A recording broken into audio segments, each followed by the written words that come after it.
So we're going to talk about Christian Braun and his versatility offensively this season because I do think that he's improved a lot defensively, both one-on-one and in pick and roll. And I think part of that has been just like improving his pick and roll chemistry with Jokic, like defensively. That was pretty evident actually in the game against the Pacers yesterday, how well the two of them can defend and pick and roll when they're both like locked in and high effort. A lot of more like hard blitzes from Jokic playing up at the level and giving CB a better chance at recovering. And Right. I think he gave Hallie some issues. I mean, you look at the box score, and I think he had like 19 points, like 15 assists in that game, and like one turnover.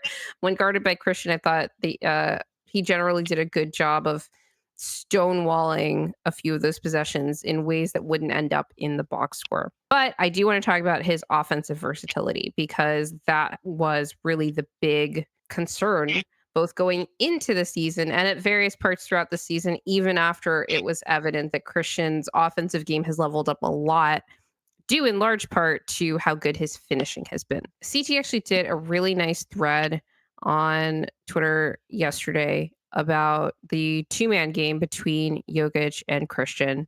Here, he kind of rejects the screen and is able to get downhill, finishes through contact that I think that should have been an and one. Like, I did not understand the whistle in this game because the Pacers were just getting touch fouls. And I'm like, Christian's getting mauled like every time he goes into the paint.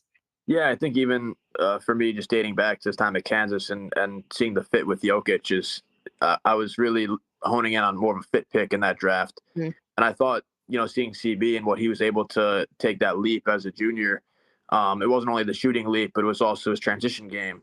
I thought that would kind of mesh well with Jokic. I thought he's a good passer on the move. He's a guy who's just very physical as far as getting downhill and trying to carve out space for himself. And a reason why I was kind of high this year on his fit as the fifth starter is that comparatively to KCP, if really just kind of looking at it now, of course, his numbers in Orlando are not great this year. KCP, if we're looking at it from a perspective of a general offensive player, is, I would say, overall, if we're going to grade him on a scale, is probably a middle of the pack to a poor offensive player.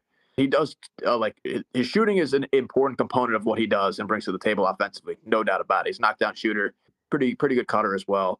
But with CB, I think you have, in a playoff context, I think we'll see it, this year for sure. As far as the shooting, maps out.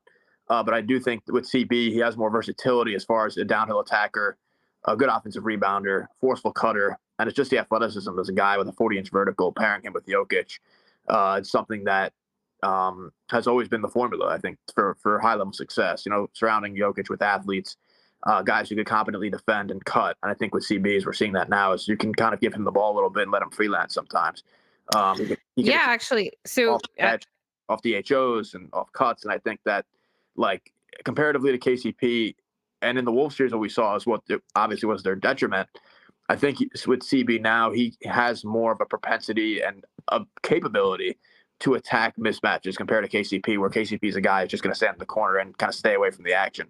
I think CB, you can involve him in a lot more actions, assuming we have a properly spaced floor. Right. And it helps to involve him because he's definitely one of the guys that would otherwise be ignored. So the Right. fact that he can be more integral, like involved in the action is actually helpful given the spacing situation on the team. So this is one where CB actually misses the shot, but he's basically ISOing Halliburton, bullies him all the way to the rim, and then he misses the layup and then gets the rebound and is able to continue that possession. I don't remember how that possession ends, but like he got really close to the basket here and had basically a layup. It is Halliburton. But that's the Yep. point, right? Having somebody who can attack mismatches in that way. It's not the first time that I've seen Christian, have this moment either attacking a closeout on a drive or just ISOing from the top of the key. He had this one really impressive one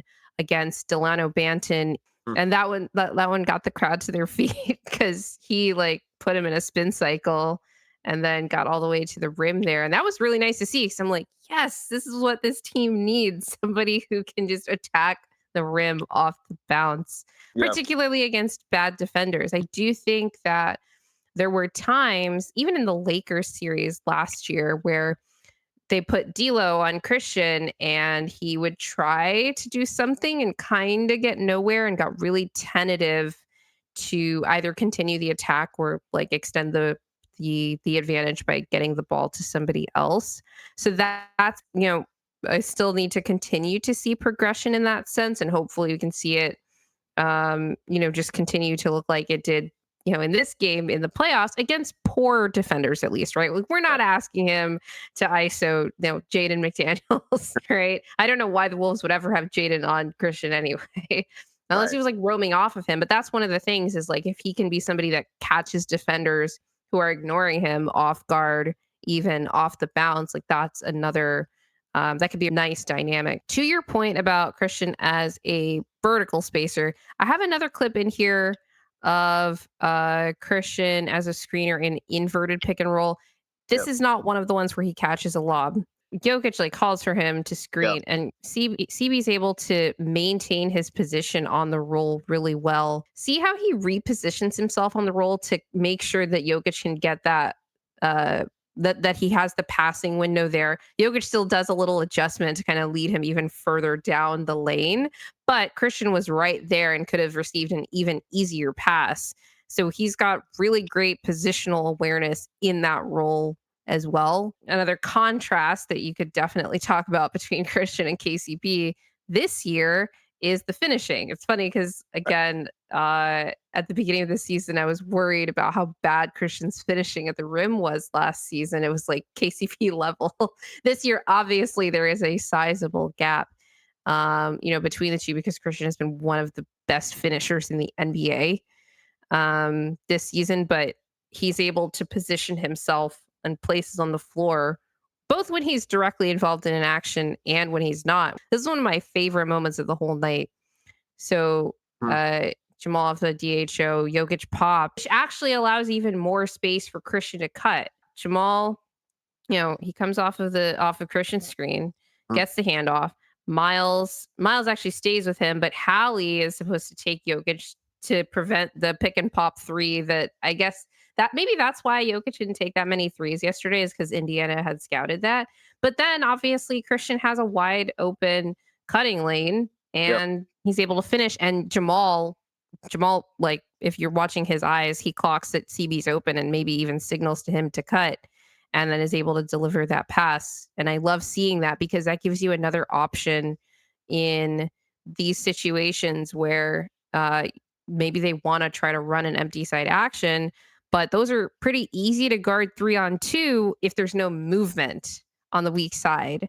But Right. Christian cuts there and Jamal's able to deliver the pass, which makes it a lot easier to see how they're able to generate offense where uh where Christian's going to be ignored as a quote unquote spacer, Right. but he's moving. If he's constantly moving to the open space, then, you know, he's doing a good job there. They just run split action here as well. Usually CB would cut to the rim after this. Once you could see like he would split, right into the middle right after he catches the ball. But I like how Jamal. Halliburton's dropping way off of him. Yep, I like how Jamal extends his dribble along the corner, and then you see CB with the 45 cut. CB's Yeah. a good 45 cutter when guys are going along the baseline, and he's able to either dunk it on you or just have a nice little layup. But um, actions like that, and this is what infuriated me about. I don't know if we'll get to it, but this is what infuriated me about the Lakers.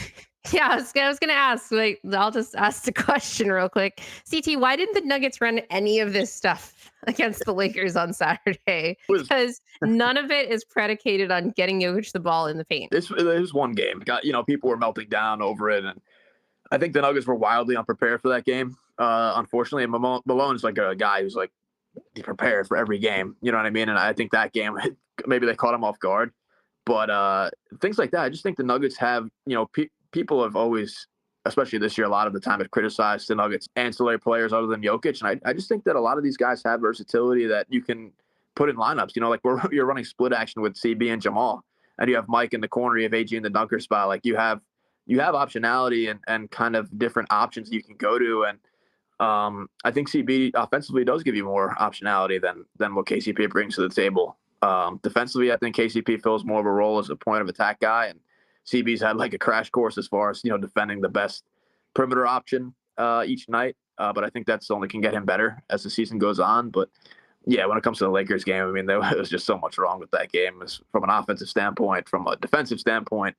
That was infuriating, and I think that just like I tweeted the other day too, like just putting Jokic in the post and like parking him there is just such a easy way to game plan against that defense that they incorporated of like and the lineups too. Having Russ out there with CB and Gordon, like that was just a disaster lineup. And Hunter Tyson played somehow, which was funny.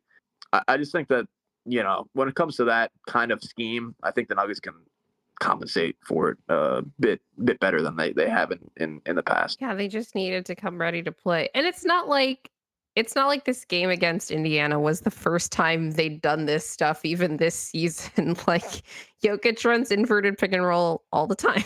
It almost felt like they were intentionally not doing any like they do this against nothing teams Right. too. Like I think there were plenty of inverted possessions against the Blazers who were kind of doing a little bit of the same thing as the Lakers were doing, but not as well in both of those games that were part of the duplex, especially that second one. Because remember, in the first game in February against the Blazers, Jokic like lit that team on fire, and in the second game, they were working their asses off to deny him and triple team him and all of that, and that's when Jamal went off, right?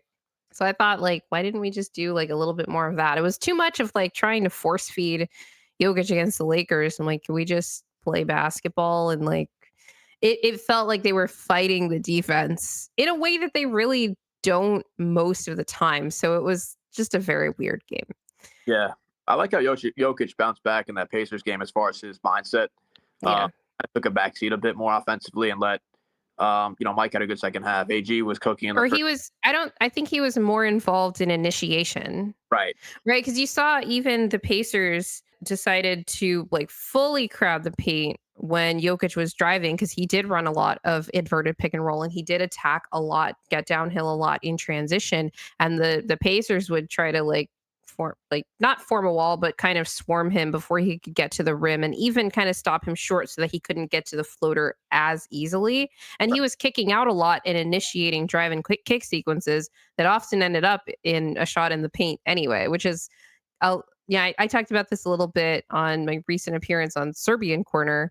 Is what I wanted to see them do against the Lakers instead of trying to attack the rim like on that first shot, like directly, because Right. they were ready for that, right? You didn't really make them work on those possessions like we did against the Pacers. Like, and it was easy because it's the Pacers, but like, I don't feel like the Lakers had to work all that hard defensively. Obviously did to like deny the ball and maintain that kind of swarming zone that they were.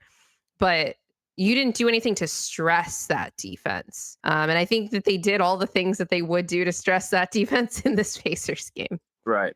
Well, they didn't. They also let Luca and Reeves off the hook in that game. Nuggets are pretty good at targeting guys who are weak links. Putting them in Yeah. a role. Mike has gotten some good seals lately on guys who are smaller than him. AG can bully mismatches. I mean, CB has been great at that as So well. MPJ was having another rough game for most of this game, really, and then he kind of turned it up in like the second half of the third quarter and the fourth. There's this one possession where he catches in the corner, and Benedict Mathurin closes out pretty hard. Uh, and MPJ just like bullies him under the basket Yep. and like just puts up a little like 4 foot kind of shot. And I was like, I don't think I've literally ever seen Mike do that before. Sometimes he'll try to like bully someone and he'll kind of get like 2 steps away from where he started and then take a step back jumper. But I've never seen him actually do that, get all the way to the basket and get like the easiest possible shot for him. So that was interesting because he was also like, I'm trying to break out of this slump. There was another possession. I think it was the very last basket he had. One from the clip of all of Jokic's assists that everyone's mad about because he takes 3 dribbles, but he drives all the way to the basket off of a handoff. And again, it's the Pacers, but Like, it's nice to see him just do that because that's the easiest possible shot, and he can dunk over guys because he is 6'10". Yeah, I think Mike's in a little bit of a slump since he's been back. I think he's probably getting acclimated from the hamstring injury, so I think that kind of like messed up his rhythm a little bit. But he played better. He actually talked in the post game about he said he wished that he'd done more like conditioning over the break, even with the injury, just to like stay in better shape. So I think that he's probably feeling that a lot in game. So hopefully he gets back in, condition and like rhythm soon because we'd like to see more of the jump shots falling too. But also just like it was interesting because the second half of this game, he was like a completely different player. He was so indecisive for most of it. It was much like the other games that he's had after the break. So hopefully that fourth quarter kind of awakened, something in him and helped to at least bring about more decisiveness. 100%. Yeah, I hope so as well. Good to see he had 11 rebounds though. He's been a monster on the glass, which is Yeah. He even took Jokic's 10th rebound at yeah, the end of the game. we're not happy about that. I don't actually even think Jokic was really in position for that board, to be honest. I was watching it and I'm like, oh, he's not standing in the right place. I guess Mike's going to get it.